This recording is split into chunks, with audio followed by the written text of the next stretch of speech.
रामकृष्ण हरी. नमस्कार. वनस्पतीची ओळख या युट्यूब चॅनलवर आपल्या सर्वांचं हार्दिक स्वागत. मित्रांनो, बंधू भगिनींनो, कसे आहात? सुखी असाल, आनंदी असाल, खुश असाल अशी देवाजवळ प्रार्थना करून व्हिडिओला सुरुवात करतो. बघा, वनस्पतीची ओळख या युट्यूब चॅनलच्या माध्यमाद्वारे आपल्यापर्यंत जंगलामधील वनस्पतींची ओळख, वनस्पतींचे आयुर्वेदिक औषधी उपाय, घरगुती उपाय, घरगुती नुकसे टोटके अशी माहिती आपण आपल्या चॅनलच्या माध्यमाद्वारे आपल्यापर्यंत पोहोचवण्याचं काम करत आहे.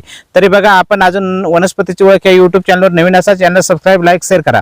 बघा, आज मी तुम्हाला एकदम एक जबरदस्त असा वनस्पतींचा एक फॉर्म्युला सांगत आहे की जेणेकरून जो बघा हा फॉर्म्युला केल्यानंतर तुम्हाला चर्मरोग असेल, चट्टे, नायटे, गचकरण, खाज, खुजली, तांबडे कोड, पांढरे कोड असे हे जे आजार आहेत हे सगळे आजार पूर्णपणे बरे करणारा एकदम पारंपरिक जबरदस्त फॉर्म्युला मी आज आपल्याला या युट्यूबच्या माध्यमाद्वारे सांगत आहे.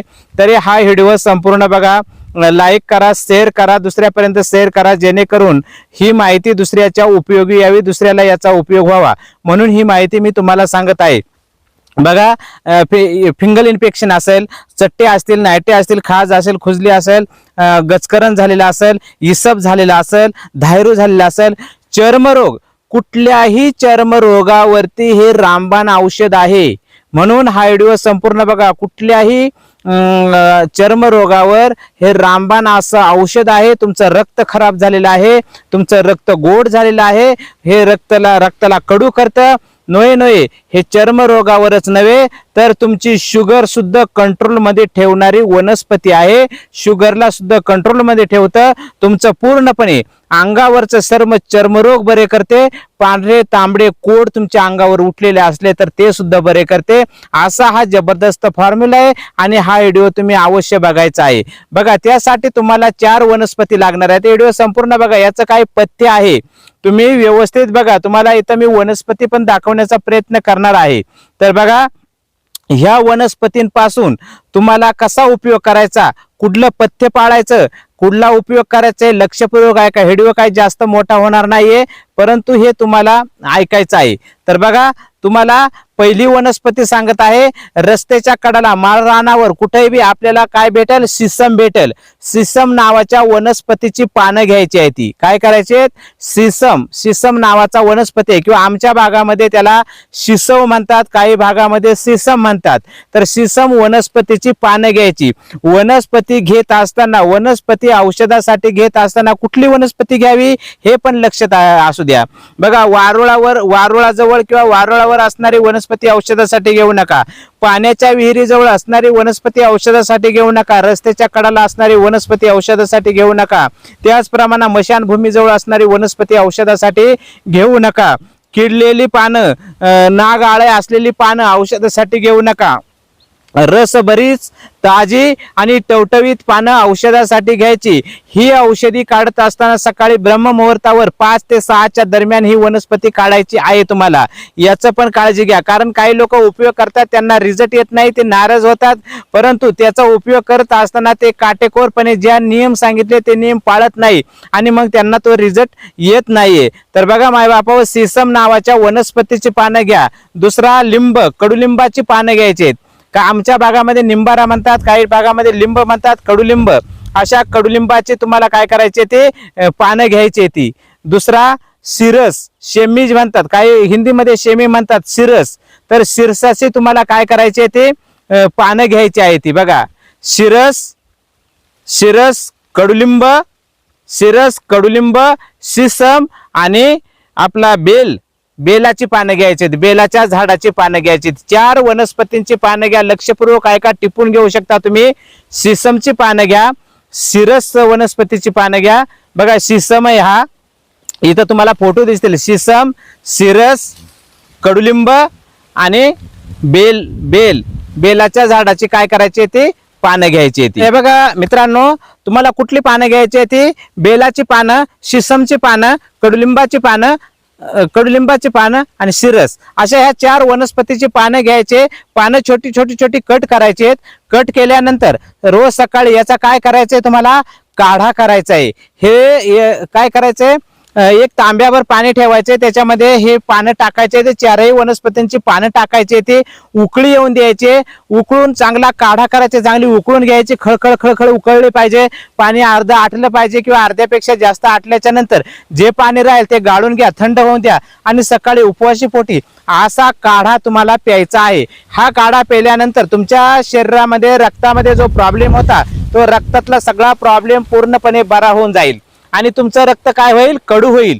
कारण तुमचं रक्त गोड झालेले आणि गोड झाल्यामुळं माणसाच्या अंगावर चर्मरोग होतो, हे सफेद डाग वगैरे होतात किंवा काही लोकांनी विरुद्ध आहार केलेला असतो त्याच्यामुळे त्यांच्या अंगावर हे पांढरे तांबडे कोड उठलेले असतात.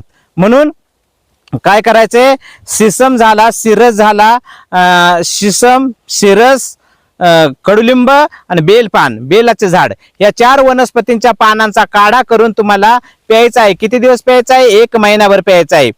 1 महिनाभर तुम्ही हे पानांचा प्यायचा. किती?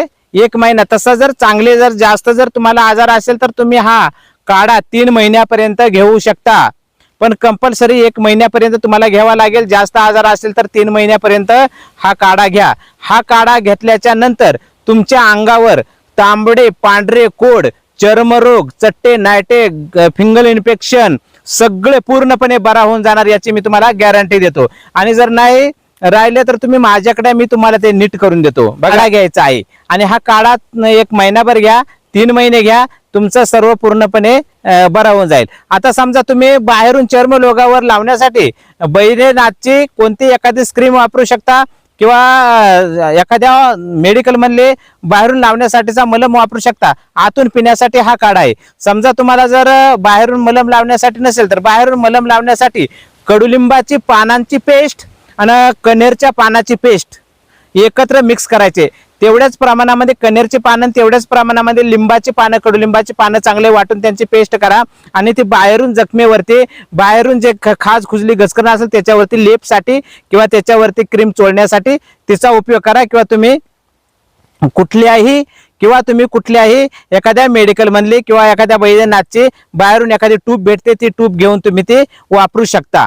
बघा तसे मी तुम्हाला इथे लिंक देतो, ती बाहेरून ते तुम्ही घेऊ शकता. आतून घेण्यासाठी बघा ह्या 4 वनस्पती आहेत, ते शिसम, सिरस, कडुलिंब आणि बेलफळ, बेलाचं झाड, या 4 पानांचा सकाळी सकाळी तुम्हाला काढा करून प्यायचा आहे. तुम्ही 2 टाइम काढा पिला तरी चालेल.